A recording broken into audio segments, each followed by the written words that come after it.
مودی تیری تاناشاہی نہیں چلے گی، نہیں چلے گی، ہمیں چاہیے آزادی آزادی، مودی راج سے آزادی۔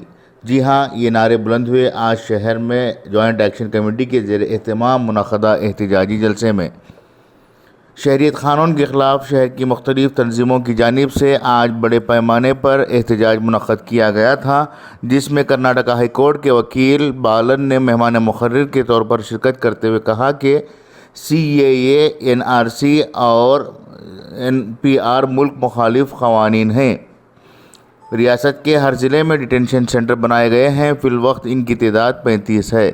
انہوں نے کہا کہ جو ہندو پہلے سے ملک میں موجود ہیں، ان ہندوؤں کو سماجی انصاف نہیں دیا جا رہا ہے۔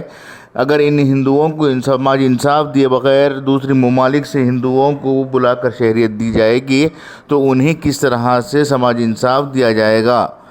ہر جگہ ماب لنچنگ کی جا رہی ہے، آٹو موبائل انڈسٹری میں لنچنگ کی جا رہی ہے، ججوں کی لنچنگ ہو رہی ہے، مسلمانوں کی لنچنگ ہو رہی ہے۔ غرض کہ ہندوستان میں ہر جگہ پر ماب لنچنگ کے واقعات پیش ہو رہے ہیں۔ آج ملک میں حکومت کر رہے ایسے حکمرانوں کو پہلے این آر سی کے ذریعے حکومت سے دستبردار کرنے کی ضرورت ہے۔ ایڈوکیٹ بالن نے کہا کہ اگر ملک کو کوئی چیر پھاڑ کر کھانے والی پارٹی ہے تو وہ بھارتیہ جنتا پارٹی ہے۔ انہوں نے کہا کہ جنگ آزادی کی لڑائی سب سے پہلے حضرت ٹیپو سلطان شہید رحمۃ اللہ نے انجام دی تھی۔ اس کے بعد جنگ آزادی کی قیادت حضرت بیگم محل نے انجام دی۔ جو لوگ انگریزوں کی چاپلوسی کرتے رہے ہیں وہ آج حکومت چلا رہے ہیں۔ ملک میں جلد ہی یونیفارم سول کوڈ نافذ کرنے کے لیے سنگھ پریوار کی جانب سے کوششیں شروع کی جا چکی ہیں۔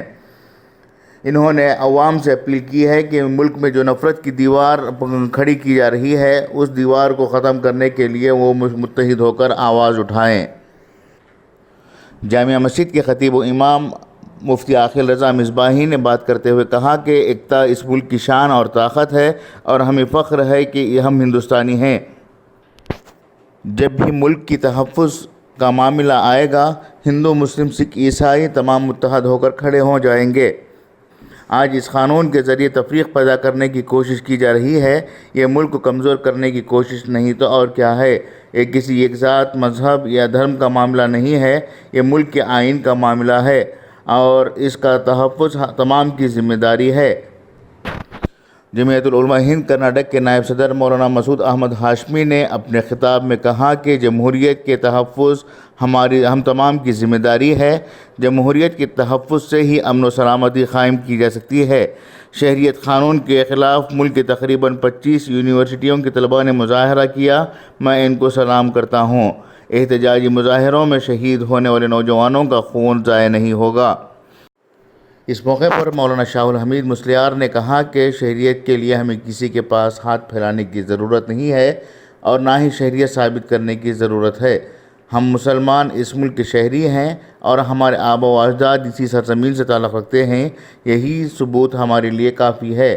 ملک میں غریبی عام ہو چکی ہے، بے روزگاری سے نوجوانوں کا برا حال ہے، خواتین کو تحفظ نہیں ہے۔ حکومت اس جانب توجہ دینے کے بجائے ملک کے دستور کرنے کی کوشش میں لگی ہوئی ہے۔ یہ تحریک کسی پارٹی کے خلاف نہیں بلکہ ملک کے بقا اور تحفظ کے لیے ہے۔ اگر کوئی ملک کے دستور سے کھلواڑ کرنے کی کوشش کرے تو ہم سے برا کوئی نہیں ہوگا۔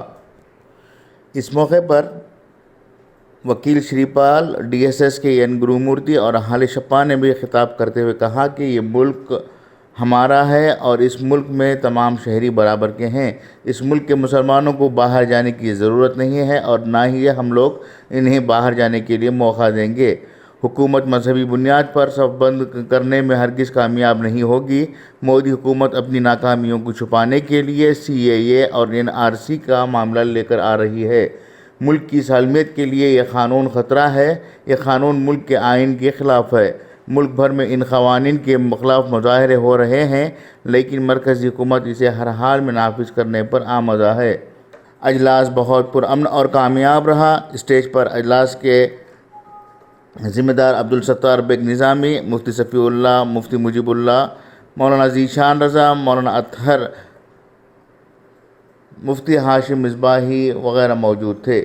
قومی ترانہ ناصر احمد و ساتھیوں نے پیش کیا، جبکہ مہمانوں کا استقبال ایڈوکیٹ شاہراز مجاہد صدیقی نے کیا۔ دعائی کلمات مفتی ذیشان رضا نے ادا کیے۔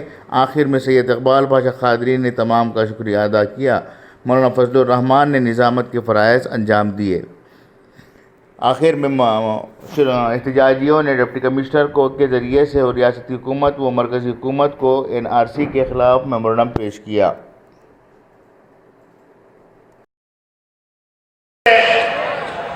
ನಮ್ಮ ದೇಶದಲ್ಲಿ ಒಂದು ಪ್ರಧಾನಮಂತ್ರಿ ಇದ್ರು, ಅವರ ಹೆಸರು ನರಸಿಂಹರಾವ್, ನವೋದಿತ.